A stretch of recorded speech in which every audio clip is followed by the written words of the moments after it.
She was the perfect daughter. Wheelchair-bound, soft-spoken, and sweet as sugar.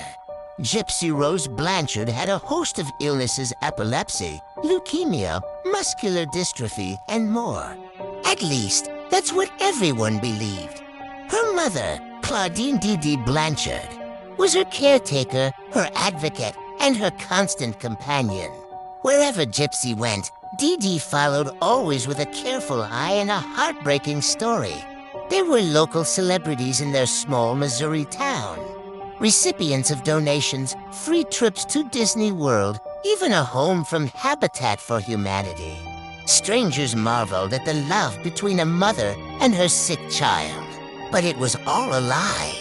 In June 2015, police arrived at the Blanchards' bright pink house after a disturbing Facebook post appeared on Dee's account.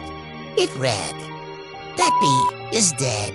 When officers entered the home, they found Dee's lifeless body stabbed in her bed. But Gypsy was nowhere to be found. Fears of an abduction swept through the community until police traced the IP address of that Facebook post. It led them to Wisconsin, to Gypsy Rose, very much alive and walking, the story that unraveled stunned the world. Gypsy had never been sick. The feeding tube, the medications, the wheelchair, it had all been forced on her by her mother. Dee had fabricated Gypsy's entire medical history, likely due to a rare mental disorder called Munchausen syndrome by proxy, where a caregiver invents or causes illness in someone under their care for attention or sympathy. Gypsy had spent her whole life trapped physically and emotionally. Her mother shaved her head to mimic chemotherapy, told her she was mentally slow, had doctors perform surgeries on her. She even forged birth certificates to make Gypsy appear younger, keeping her in perpetual childhood. When Gypsy became a teenager, she started sneaking online. She created secret social media accounts.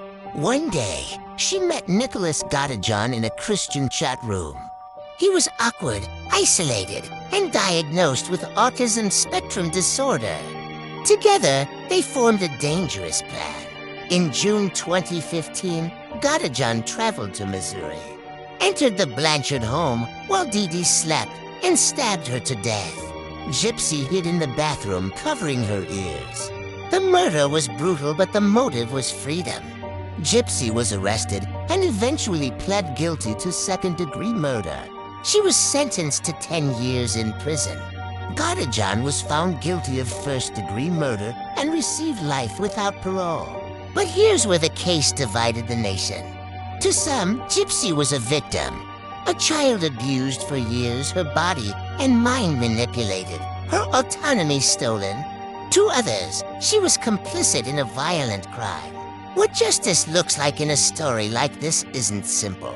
But what's clear is that Gypsy was never the person.